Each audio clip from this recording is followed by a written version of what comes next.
Welcome to The Array, the podcast dedicated to delivering AI clarity for the marketing community, presented by Coulthard. Every week, we'll discuss the latest developments in AI and MarTech with an informed and inspiring guest and unpack what it all means for today's enterprise marketers, from the new challenges we're discovering in real time to the opportunities that have been saving you precious time on the way to delivering long-term love for your brand.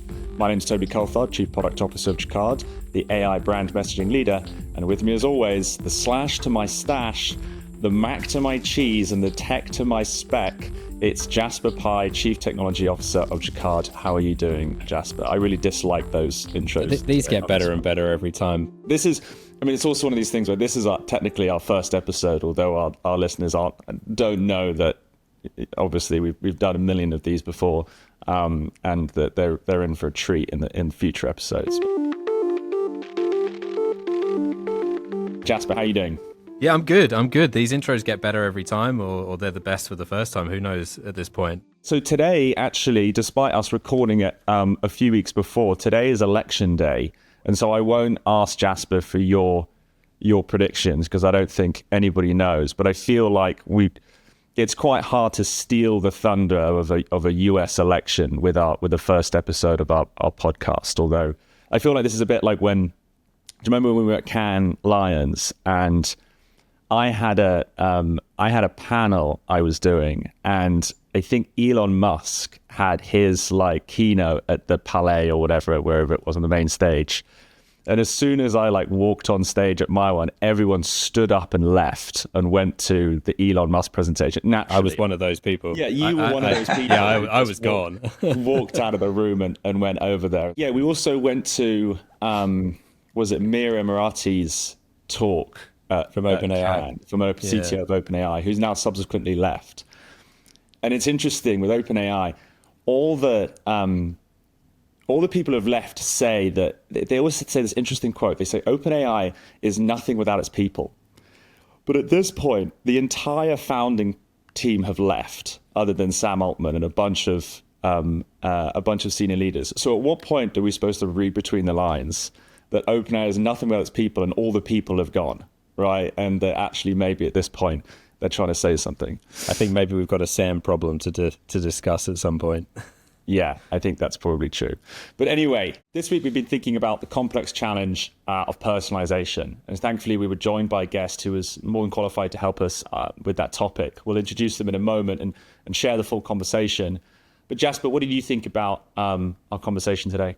Oh, I always I've spoken to Scott a bunch of times in the past, and I think everyone's going to find that he's just so good at getting to really specific, concrete outcomes that he always kind of just latches onto that kind of nuance of what good personalization looks like. So I'm really hopeful that our listeners can get some good takeaways that they can use in their own personalization efforts.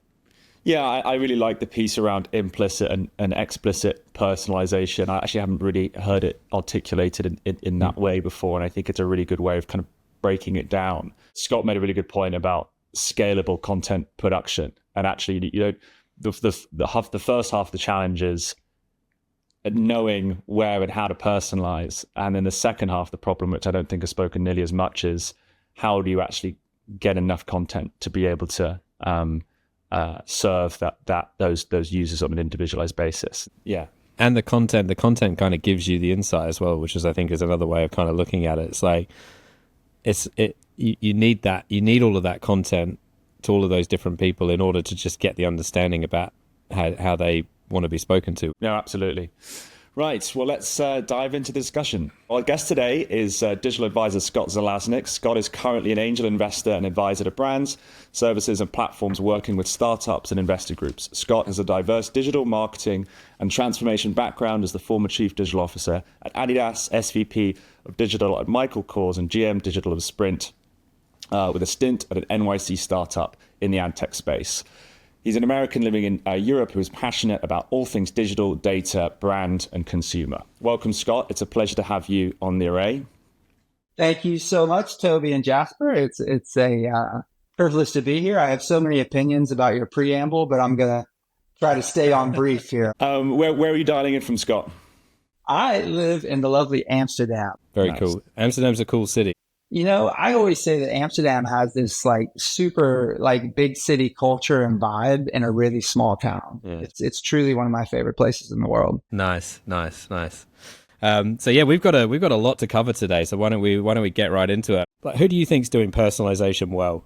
I don't think that there's anybody that's really nailing it. I think what we see is that there's pockets of personalization that are doing fantastic. And I like to think about personalization in kind of two buckets. There's implicit and there's explicit. Implicit personalization is you don't realize that the content you're seeing is personalized. It's based on your trend, your behavior, your patterns, some algorithm. And so you see, companies that are really doing well there. You see it in social media, for example. You see it in content-based platforms. You see it in publishing. And that's because they get a lot of reads and a lot of data so that they can trend things. But you don't always know, why you're seeing what you're seeing. You just start to think that, wow, what I'm seeing is probably what everyone else is seeing, which therein lies the challenge with social media and with content personalization and implicit. Now, the second bucket is a little bit more functional, and I call that explicit personalization. And that's really when we say, or you say, hey, you're seeing this because you've done something. The classic, you might also like, or this goes together, or telling a consumer that they're seeing this because they did something. And you really see different industries specializing there. Certainly retail, certainly telecom, auto, fintech, et cetera. And I really see that there's a huge amount of brands that are doing great space in those different pockets. But I think, if you try to stream it all together, I can't name one company. Yeah. It kind of comes back to being creative. Do you think there's a world where a lot of brands are focused on just being able to tick the box of saying that they're personalized and not necessarily focusing on the real benefit of it, which is about being creative with how they interact with their customers? You'll never meet a company that doesn't want to be consumer obsessed.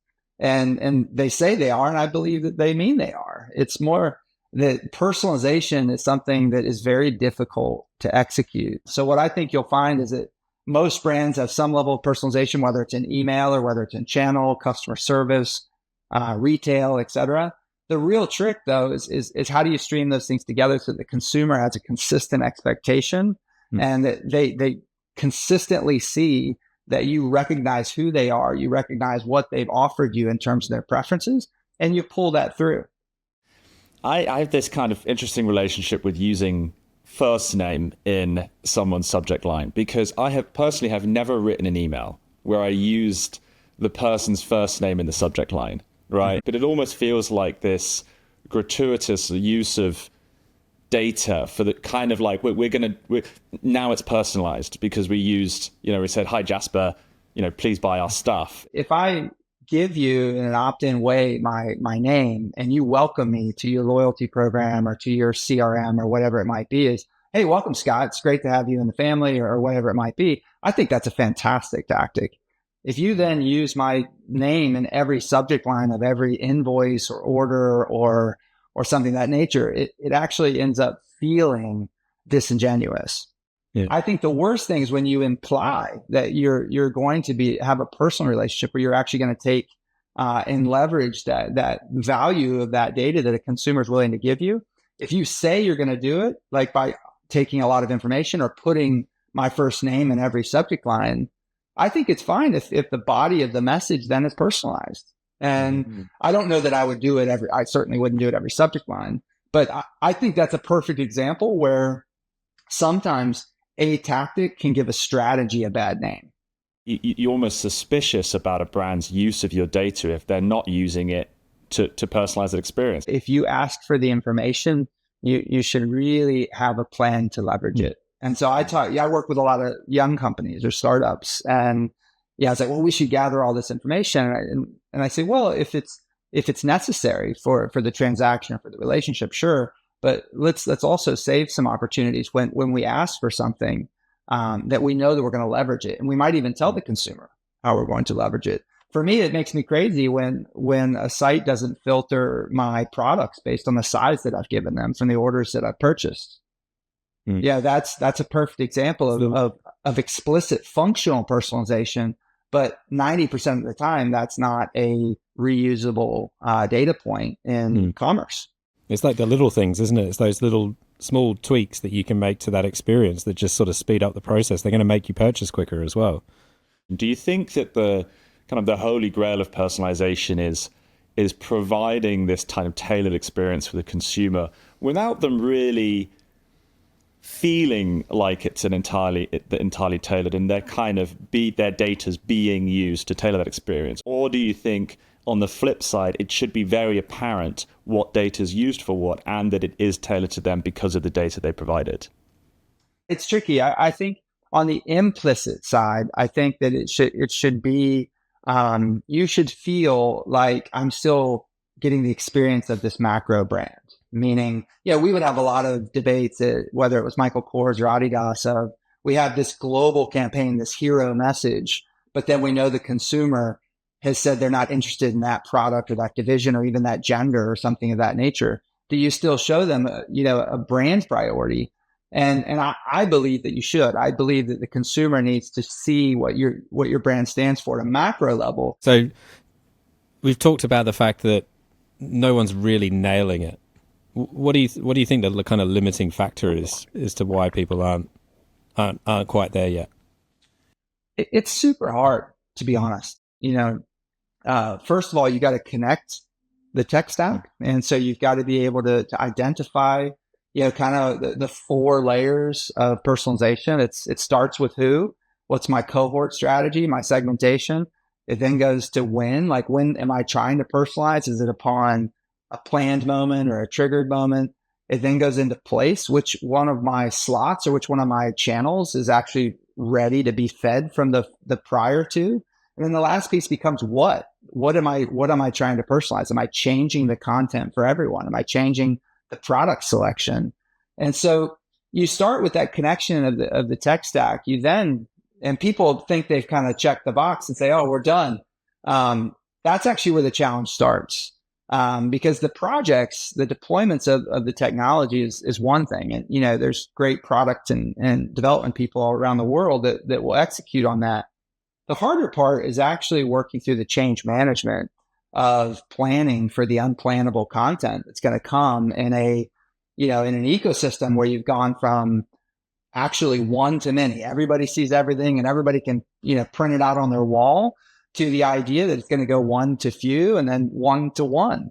And once you start having that like goal set around all of your language and your content, and your product, then you start to realize that, oh, wow, I've got to really be clear with whether it's my business units or whether it's my communications leaders or my GMs or whatever your company's construct is. Now the question becomes content and becomes framework. And whether it's prose, which I know is your specialty, and copy and thinking about language around the brand, or it's imagery or product, all of these things get exponentially more complicated because you need exponentially more cuts of said content. And that's where the framework and the process and change management and ultimately automation becomes so important. I feel like there's a lot of movement around connecting that in-store and online experience, which has always been a goal, but it's never really ever come to fruition, I think, in a meaningful way. I'm interested in where you think the next kind of battleground is when it comes to personalization. There's this kind of imbalance between, if I have first-party data from my consumer, from my database, how do I think about that network connection, et cetera? Then the second piece, really becomes, I think there's been a lot of great work in optimizing and A/B testing. I think that's a fairly mature kind of set of use cases that happens, and certainly that you all do a great job with. I think the question becomes, when does optimization and when does neural networks and first-party data come together into some form of a federated model? And that federation is going to look like, a connection between, going back to those 4 layers. Like I have a segmentation strategy. Maybe it's gender, maybe it's demo, maybe it's, preference or something of that nature. I've got a really clear messaging hierarchy and what content that I want to deliver. I've wired my channels and my emails, my customer service reps, my store reps. So I've got, kind of my placements done. And I'm super clear on how that's going to also interact with the calendar. I'm in the middle of the World Cup, or I'm in the middle of March Madness. And I've got this cohort of people who are really focused on anything but those two sports or this fashion moment or something of that nature. How do you then start to equip that federation with those kind of four dynamics in place? I think it's a really good point around optimizing, but it's the other point that you mentioned earlier about making sure your kind of data is in order and you're collecting the right stuff allows you to optimize to the right metrics rather than the kind of myopic, okay, well, this language worked and I got the click, but you're not really measuring anything else. I tell you, I think there hasn't been a single topic that has been more difficult, inspiring, and educational for me through my career than the incentivization or KPIs or OKRs. And I'm building on your point, which is, whether, the team or the sprint or what, however you organize, how that individual construct is viewing success and or how they're reading the results of what they were trying to measure in terms of success is as important as the delivery of the scope. What are the right success metrics? Yeah, it depends on what is the incentive or the intent of the tactic. For me, what I always try to do, whether it's a conversion optimization team in commerce or whether it's a media optimization team in marketing or a content optimization team in the studio, I always try to think through, what are the most likely false positives. Like, for example, we had tests in merchandising that, you'd have your standard product listing pages of images, and then you'd have one big one. And the one big one was always meant to kind of draw your eyes. This is a key seasonal item or something that's intended to be kind of the best of the brand. And this could be in fashion or retail or whatever. And the test, the KPI, I got the test result, and the test result was this was a failure. We're going to stop doing these big images. And, and I read every test and I drove everybody crazy. And I was always like, whoa, what was the KPI? And it was revenue per visit. And I said, well, what was how did we then set up that test? He said, well, we just looked at, people who engage with this content. Did they have a higher or lower revenue per visit versus people who didn't? And then we did A/B call out or holdouts, et cetera. And my point to the team was, well, we're putting that image, that product that's a higher price point and a premium product because it's actually a brand lift. Like that's actually look at this probably more expensive, more, performance oriented product or fashion oriented product. And the intent is not to sell more of those than a lower price product. The intent is really to raise the brand. And so it's really important to think through what would success really look like. And I think in your world, it's, how do we not just over optimize ourselves to death with language that drives some conversion of CTR or open rate or whatever it might be versus, how is a brand leveraging your technology to enhance the language that they use in a incremental way that actually allows the consumer to start to kind of feel the tone of that brand. And that may underconvert an individual email or a season of whatever. But I think you've really got to look for like, what are those things I'm trying to do that are brand enhancing? And what are those things that I'm trying to do that are performance enhancing? Basically playing the long game. That's what we're all here to do, right? To some extent. It is the long game, but it's also, like if you just look at a blended revenue, if you go to any CFO, they're going to say, well, what was the margin? And so, I can't tell you how many hundreds of tests or concepts I've seen that I've said like, well, that ROAS was great, but we were in the middle of one of our end of season sales or in the middle of a time where we were really trying to liquidate. And so people were converting. And so we have special cause in the numbers.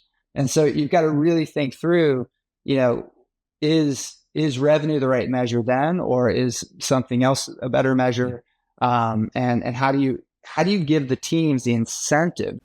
Yeah. Yes, I think that's interesting around that that piece there about incentives is it's a great point. I mean, I used this example the other day around, and you mentioned this as well, is if you send an email and all you're tracking is open rate, and one has a better open rate, and one has maybe versus a human control a worse open rate, but your unsubscribe rate, let's say, is half the one with the lower engagement rate, right? And so more people are sticking around. They're not kind of annoyed by your brand.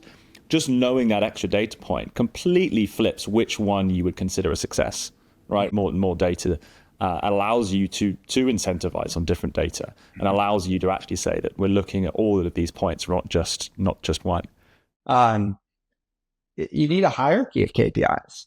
If you send an email that triggers unsubscription rates, that is a red alert. I used to say, like, the siren should be going off in the hall. Better to have passive subscribers at that point than people that are actively deciding not to listen anymore.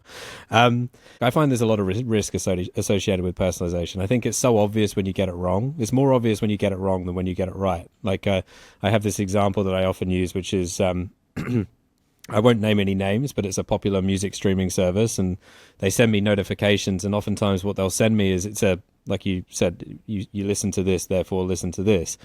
And often my favorite example of that is where they send me a band that I've never listened to, but then it's that I should listen to a band that I always listen to, and it's like completely round the wrong way. I keep noticing whenever I buy something online, I then start getting Instagram ads for the thing that I just bought. Yeah. And it's clearly because I've just given them my email and contact and they've matched it to some social thing, right? I get what's happening. But it's like, guys, I just bought the thing and you're showing me this. And it's not like it's like things you might like similar. It's the exact same thing I bought. It's kind of just like, guys, you're wasting your money. Like, you literally... To me, that's just bad tech. There's basically, what that means is that they're doing retargeting on a pixel at the PDP level or at a search level or at an off-site level, but they don't have the same tag in the retargeting network from the cart or from the checkout. And so you really want to be able to. I see that as well, and you really want to be able to close that out. I go back to your point, Jasper. I go back to why I feel so strongly about implicit and explicit. So I think, implicit should be, it should be, guided by an algorithm that is somewhat foolproof. So Netflix or whatever, it doesn't, you basically, you intuitively think, oh, they're showing me things based on other things I've watched, but you also are hoping that they're showing you things that are popular. That's a good example of the implicit is sort of intuitive. Mm-hmm. And then the explicit is super clear and transparent. Mm-hmm. And, I think that, whether you're in the content business or whether you're in the commerce business, kind of knowing that balance of don't take too much risk on the implicit because, you want to, because the consumer doesn't know, why you're doing that other than their own behaviors. And so they should feel it sort of subtly, but it shouldn't be like a punch in the face where they're not seeing things that they would expect to see from your brand. On the explicit side, I would always say, take advantage of the data the consumer's given you and be very proactive with exposing. You're seeing this because you kind of need to gather extra data, don't you? Like I use the Netflix example as well. And it's like, they introduced a rating system, which was pretty clear that if you just do implicit personalization based on someone having watched something, that's not a guarantee that I actually enjoyed the thing that I watched. So you really need to think about how you can gain extra user feedback. I think you mentioned at the start, like a lot of brands are afraid of asking too many questions because of like user experience challenges. It's like, how do we want people to get through that form filling process as quickly as possible, but actually gathering that kind of information. And if people are willing to complete that kind of information, they're willing to share that information with you and you can then use it in intelligent ways. But I think we should we kind of need that explicit information from the user in order to make sure that the implicit personalization doesn't fall down. I'm always for, can we in the moment get super simple feedback from somebody? This was good or this was not so good. At Adidas, we started to do that in the news feed, like where we'd say, is this product, fit your, what you're looking for, et cetera. And those types of simple requests for feedback, I think tell the consumer that, wow, they're listening to me, and they care. And I'm probably going to see a more scrutinized feed, which is, I think, what we want. We all want to remove friction in our, whether it's our content consumption or whether it's in our commercial consumption. And, you know, one thing that we think about, and how can brands apply different use of language to benefit the consumer. And if a streaming platform could describe a movie in a way using natural language that takes into account someone's interest and preferences and requires that point that you both were just talking about, and actually knowing if they liked the movie that they actually just watched rather than just watched it. But you apply that to e-commerce and retail, where products are described in a way that is individualized, that's personalized, and that can say, hey, these shoes really go with that hat that you got last week, right? And it kind of completes the set. And I think that is a really interesting frontier to what generative AI can provide, that allows brands to speak in their brand voice, but to individualize that content to that person in, I think, a place that hasn't really been touched by personalization before. No, I agree. I think, you know, what AI is quickly showing that it's going to move the ball forward very quickly is in pattern recognition. You know, and so the ability, and I see this in the work that you all are doing that stimulated that conversation, when you can start to see kind of big data patterns of this is working with this type of cohort, all of a sudden you can reverse engineer that same learning and say, well, wait a minute, if this works differently for gender, or this works differently for age, or maybe for country and translations, or whatever it might be, the ability to then reverse engineer that through the same filter for product detail language, or for confirmation email language, or for things that you might do in retail. I think an example that you all shared with me was that age had a different level of kind of the verbs and sentiments and different kind of language type responded to different age cohorts. I think that's fascinating. And it doesn't really matter if I'm selling cereal or drinks or shoes. It's more that you could apply that to my brand language in a way that could allow me to take what would 10 years ago have taken 100 copywriters. Is that it's also very brand specific. You know, it's not like you can learn the way to speak to Gen Z for every brand, right? The brand's way to speak to Gen Z is unique to that brand, because that answer is different for Adidas as it is for Apple. But to your point as well around scalable content production, you also need to send thousands of different ways of saying something to thousands of different people. Otherwise, you won't get that kind of insight. And so I do think generative AI in general allows you to not only, to your point, make that modeling case where you learn that piece, but also allows you to generate the natural language to be able to go and serve the right piece of content to the right person without doing something that I think human copywriters would have never been able to do, which is come up with thousands of variations of something. I think on the brand side, yeah, it's an easy excuse to not do personalization of language, because you think, well, my brand ethos or my brand language, or my, you know, whether you're Apple or whatever, is very special to your brand, and it has there's things that you say and there's things that you don't say, and there's language that can be trained into a model, just like we train all kinds of things into a model. Now, when you then say that the Jacquard or whomever AI company has said that, you know, we've also identified trends at a brand agnostic level based on demographic or based on gender or based on age or whatever it might be, then you start to apply those things together. And I think that's where the real magic happens. But also accepting that we're communicating with individuals. So it might be that, you know, what works for me from a, you know, brand agnostic perspective may not work for you. And yes, we want to stay true to our brand and we want to stay true to our brand ethos. in brand marketing, and it's like maybe we need to take a little bit of a leap in some situations, and in order to get that insight and get that understanding about the people that we're talking to.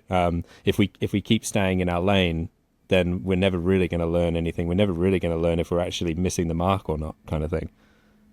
Yeah, I think that automation will be the unlock for all of this. And so what you have to be thoughtful about is, what are the guardrails that you need as a brand and which mediums to put around individual channels. And then I think as a partner, companies like yourselves need to think about, how do you introduce your technology in a way that allows a brand to see what types of optimizations are going to occur, because it's not worth it to, improve my open rate or to, improve my conversion of whatever my KPI is, to lose, what is closest to me, which would be my brand. But the good news is you don't have to make a choice. The good news is the technology is allowing you to take brand agnostic learnings and machine learning capability and apply it into brand specific standards and language. And I think that's the key.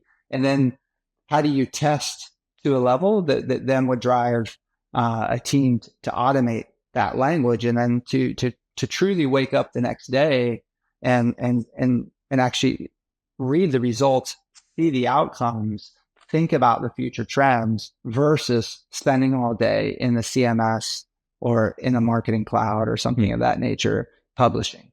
I think that's a perfect segue into our final segment of the podcast, in which I actually haven't told Jasper about this. We typically do a game at the end of each podcast, something a bit more fun. He's keeping me on my toes today. I wanted to keep Jasper on his toes. This one is called Will AI Take Jasper's Job? Where what we're going to do is definitely yes. I'm going to basically talk about an AI. I'm going to give you an AI technology, Jasper.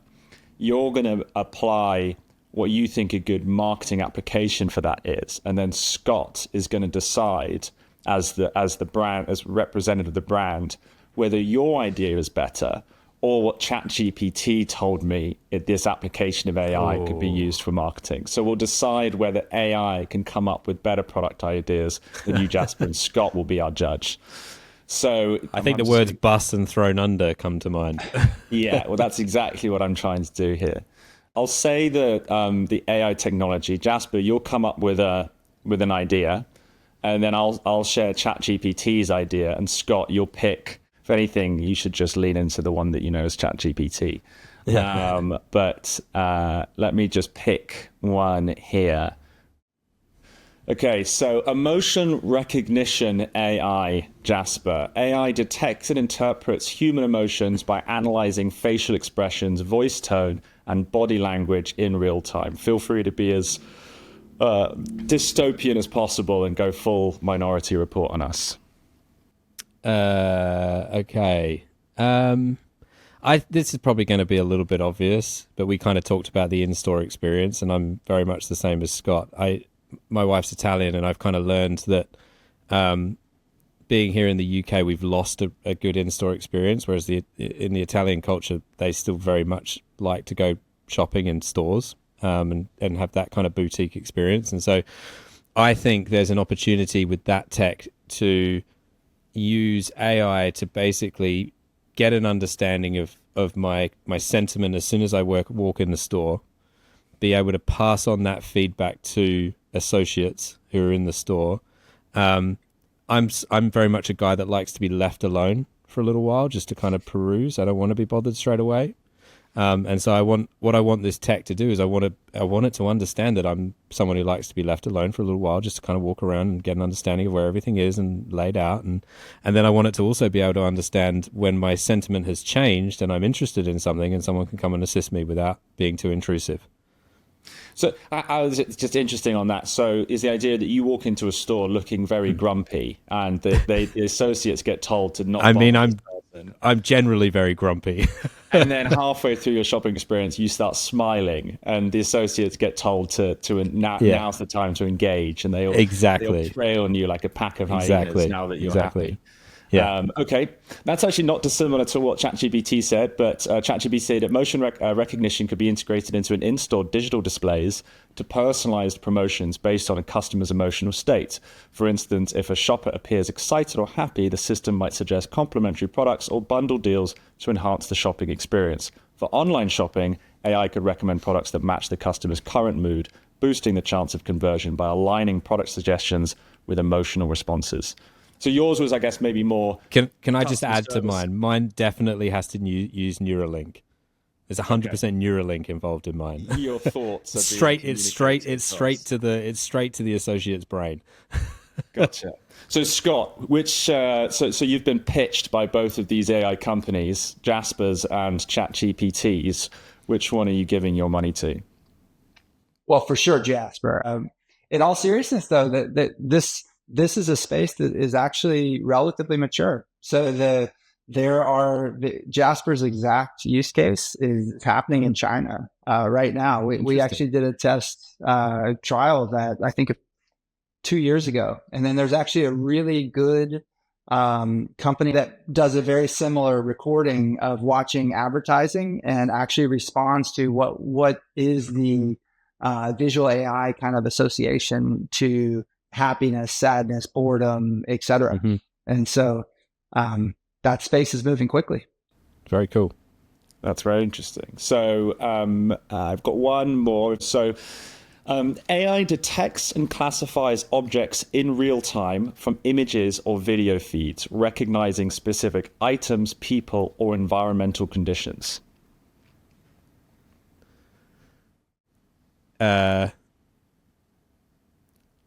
If I could enable my webcam or my phone camera and just like walk around my apartment or like open up my wardrobe and have the AI detect everything that I already own and then make recommendations for what I should get next. So kind of like, I guess there's two pathways. It could be like a personal shopper for fashion, or it could be like a interior designer. Okay. All right. The marketer ChatGPT said brands can use image recognition for user-generated content campaigns. The AI automatically scans social media for images containing that brand's logo or products, curates them for marketing use. For example, a clothing brand could set up an online gallery where AI scans Instagram for photos of customers wearing their outfits, integrates those photos into a campaign to celebrate real customers. It could also analyze photos to detect trends on how people style their products, offering insights for future collections. Scott? Sorry, Jasper, you're out. I would challenge ChatGPT, though. I think the trend analysis is happening on UGC and social content. There's some really great startups and companies that are focusing on this. The ability to then take that and then leverage it for yourself in a campaign would cross a lot of privacy boundaries. And so most brands, I would imagine, wouldn't cross that path. But I do think, the whole visual AI recognition of product, whether it's in UGC or even looking at different product ranges or different content ranges, is really robust, and it's going to be very disruptive, especially in retail. Great. Well, I won't do another one. There was one I was trying to find one that was literally awful, where, it was voice synthesis, where a company could use a customer's own voice to create a personalized product recommendation or greeting. So you would be greeted by yourself coming onto a website, which I feel like is probably the worst thing I could see a brand doing. All it tells me is that they have the power to deep fake me if they're literally using me to greet me as I go onto a website. But anyway. and they do. Spoiler alert, they do. That's implicit personalization. I think that brings us to the end. Thank you so much, Scott, for joining us. As always, it's a very insightful conversation. I love the kind of pathways you go down when you talk about like campaign types and just unique ways that we can kind of connect with consumers. I always come away very inspired. So thanks a lot. Thank you very much, guys. I really enjoyed it. It's so many fun topics, and it's you're great hosts. So thank you. Thank you. Thanks, Scott. Join us for the next episode of The Array. We'll be discussing whether marketers need to protect their brand from AI messaging risks. And we'll be joined by Jay Pattersall, who's the VP Principal Analyst at Forrester. And please remember to like and subscribe to The Array, wherever you enjoy your favourite podcasts. Additional thanks to our production partners at Itch Media and the team at Jacquard, CMO Marissa Adlet, Creative Director Alejandro Santandrea, Senior Designer David Nolan, Brand Strategist Mariana Anchibian Engel, Production Coordinators Erin Hernandez and Verity Jennings, and finally our writer-producer Peter Berg. We'll see you next time.